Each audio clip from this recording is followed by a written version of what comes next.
Cauliflower fry பார்க்கலாம். அதுக்கு வந்து நான் 2 டீஸ்பூன் ஆயில் விட்டுக்கிறேன்.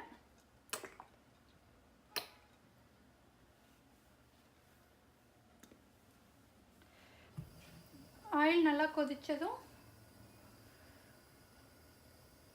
சோம்பு போட்டுக்கிறேன். சோம்பு பொரியறதுக்கு முன்னாடி ஜிஞ்சர் கார்லிக் பேஸ்ட்டு, 2 பச்சை மிளகாய்,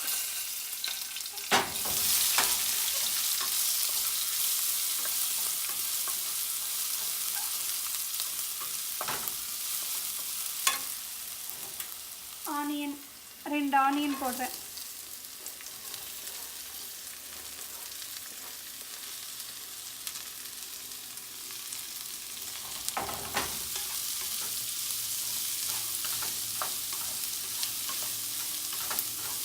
ஆனியன் நல்லா வதங்கினதும் தக்காளி போடுங்க.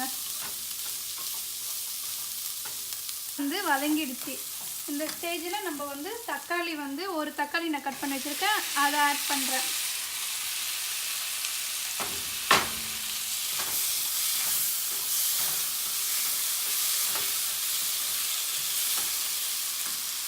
தக்காளி போட்டதும் இது மஞ்சத்தூள், மிளகாத்தூள் 2 டீஸ்பூன், மல்லித்தூள் 1 டீஸ்பூன், கரம் மசாலா தூள் 1/2 டீஸ்பூன், ஜீரக பவுடர் 1/4 டீஸ்பூன், அவ்வளோதான். இப்போ நான் வந்து மஞ்சத்தூள் இதெல்லாமே ஆட் பண்ணுறேன். கரம் மசாலா மட்டும் லாஸ்ட்டாக ஆட் பண்ணுங்க.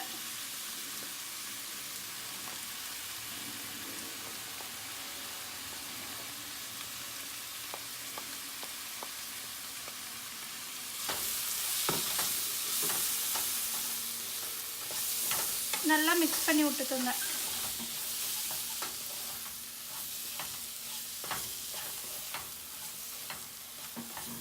தக்காளி நல்லா வந்து அந்த பச்சை ஸ்மெல் போகிற வரைக்கும் வதக்கி விட்டுக்கோங்க.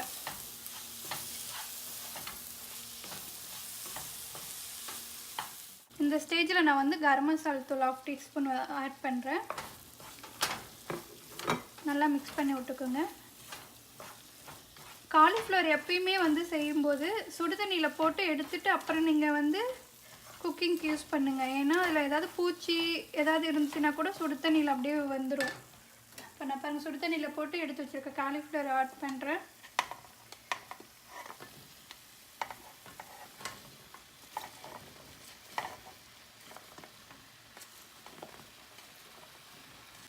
இப்போ காலிஃப்ளவர் போட்டுட்டு அதுக்கப்புறம் வந்து சால்ட் வந்து உங்களுக்கு தேவையான அளவு போட்டுக்கோங்க.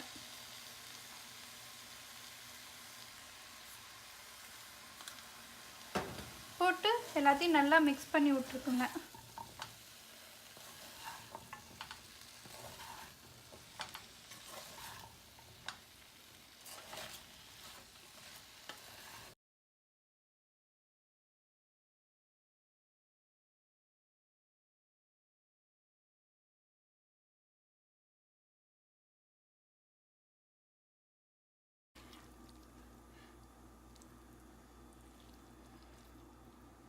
சுவையான காலிஃப்ளவர் ரெடி ஆகிடுச்சு. இப்போது